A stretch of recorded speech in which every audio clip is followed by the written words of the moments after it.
Hello, hello. Happy hump day. It is Wednesday, first Wednesday in March the 3rd. Welcome to another Lunch and Learn. I am Wendy, and you are tuning into Holistic and Well. And today we are talking about getting and staying motivated. I don't know about you, but sometimes the struggle is real. Being able to find that space to really be motivated to do the things that you got to do, and being able to keep that momentum can really be a struggle sometimes. Your girl struggles with that for sure. My motivation that I struggle with is working out. Like, I know I need to work out. I know the benefits of working out, but I'm a very immediate gratification person, and because I don't see stuff immediately, I struggle. So I have to put some of these tips and tricks and thought processes into place. So let's get right on into it. So self-motivation, what exactly is that? That is, good morning. Self-motivation is the ability to take initiative and action to pursue goals and complete tasks. Now, that sounds really simple, but it's not always that simple. It's easy to set a goal, but completing the tasks and the action necessary to go along with that can be a real struggle for sure. So that's what self-confidence is being able to initiate that within yourself and not only have the vision, but have the action to go behind it. So, we're all motivated by something. What motivates you? Have you thought about it? What do you need to motivate yourself? So 4 factors that motivate or are the strongest levels of motivation are going to be your ability to have self-confidence and self-efficacy. Now, self-efficacy means that you have a belief that you are able to do something and you are able to complete that you have the ability. Self-efficacy, that you feel like you are able to do it. That's so important. If we don't have that self-confidence and that self-efficacy, good morning, then it is really tough to set a goal and put action in place with that goal. Would you agree? So having the self-confidence and the self-efficacy is really important. So the way that you can kind of build that up is to think about past achievements. What are some of your past achievements that you have had in your life? Because a lot of times we don't think about our positives as much as we do our negatives. And that's definitely a survival and mechanism for our species, is that we tend to hone in on negatives rather than honing in on positives. So what have you done in the past that you've had those kind of achievements? Look at your strengths. What are the strengths that you possess? One of the questions on my intake assessment are, what are your strengths? And I would say probably at least half of my new clients that I begin to work with leave that blank. So that lets me know right out the gate where their mindset is that they do not really believe that they have any strengths, or they haven't taken the time to really survey what their strengths are. And that's super important, because we have to honor who we are, and part of that is understanding who we are, what our strengths are, what our weaknesses are. And sometimes it might be helpful to ask somebody, what do they think that your strengths are? Sometimes we don't have a clear, realistic perspective of who we are. So ask the people, the trusted people in your circle, hey, what do you think my strengths are? What do you think I do well? And get that perspective from them so that you can really begin to build this toolbox of skill sets about yourself in order to develop that self-confidence and that self-efficacy.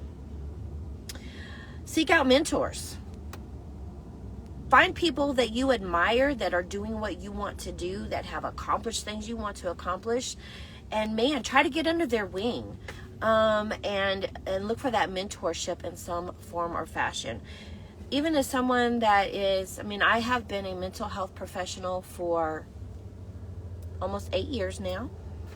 And that's a chunk of time, but I'm still a newbie in comparison to folks that have been professionals for 15, 20 years. So I still seek out that support, and I seek out the information that I need, because sometimes clients present situations that I'm like, I'm stumped. What do I need to do next? So mentorship, find someone that's doing what you are wanting to do or has done what you want to do, and seek out their mentorship and be able to go under their wing and be able to pick their brain. It definitely builds self-confidence once you know and understand what you're working towards. Number 2, in really understanding what creates self-motivation, is positive thinking. Positive thinking, positive thinking, positive thinking. Again, I mentioned that as a species, we hone in on the negative, and that is a survival mechanism, because we have to remember what are the things that were danger so we don't encounter them, or if we do encounter them again, how can I get through it alive? So we don't always hone in on the positive. That is a skill you have to develop. Thinking negative or looking at negative is innate, so becoming positive and thinking positive is a skill that you have to develop. Super, super important skill set. Really become self-aware of what your thoughts are. Sometimes we think, oh, I am a positive person, but once you begin to really think about and write down and monitor what your thoughts are and have an idea of what your thoughts are on a consistent basis, you can think, man, I kind of struggle or suck at being positive. Good morning. And so it's really, really important to be able to have that self-awareness about your thoughts. Challenge your negative thoughts. I did a previous show on thinking errors. And you want to be able to challenge those thinking errors, and you have to know how to challenge those thinking errors, because that will continue to produce those more positive mindsets and those positive thoughts. Create a picture of what it's like to achieve your goal. And I'm going to talk about that a little bit later, about that vision. Develop affirmations. So important. The brain believes what you tell it. Say that again. The brain believes what you tell it. So really having affirmations of, I am strong, I am capable, I am able, I am confident. Just being able to really have those affirmations are super, super important. Women Who Run with the Wolves, yes, absolutely. Right there, baby. It's a great book, but we can talk about that another time. It is an awesome book, absolutely. And practice that positive thinking. So number 3 on what factors are necessary for self-confidence are going to be focus and strong goals. Having clarity of what your goals are, challenging yourself, having a commitment to your goals is so important. And it's hard. It's fucking hard sometimes to have that commitment to a challenge or a goal. And then also seeking feedback. That's really hard, and you have to be able to have thick skin and be able to, again, ask for feedback from people in your circle that you trust and love you and want to see you succeed. Do not get feedback from just anybody. That's kind of like fast food. Feed your spirit and your soul with good nutritional stuff and not fast food. And number 4, create a motivating environment. Seek out opportunities that you can build and develop your self-confidence. Music. Oh, wow. Music is so important. Listen to inspiring music. And that's going to be different for everyone. You know, there are a lot of like female empowerment music and titles and lyrics. I love those, and there are many times when I am not at my best, I will seek out music. It is such a soul toucher for me. Music.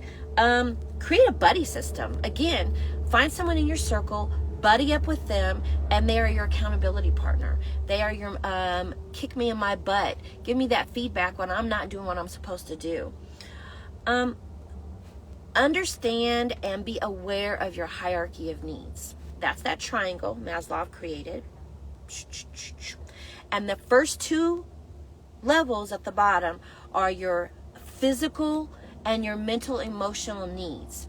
Let me tell you, baby, If you are not in a physically stable space, if you are not in a mentally and emotional stable place, it just does not matter what you're trying to achieve. It's going to be super tough and you're probably not going to achieve it. Think about this. This is a visual I use with my clients a lot.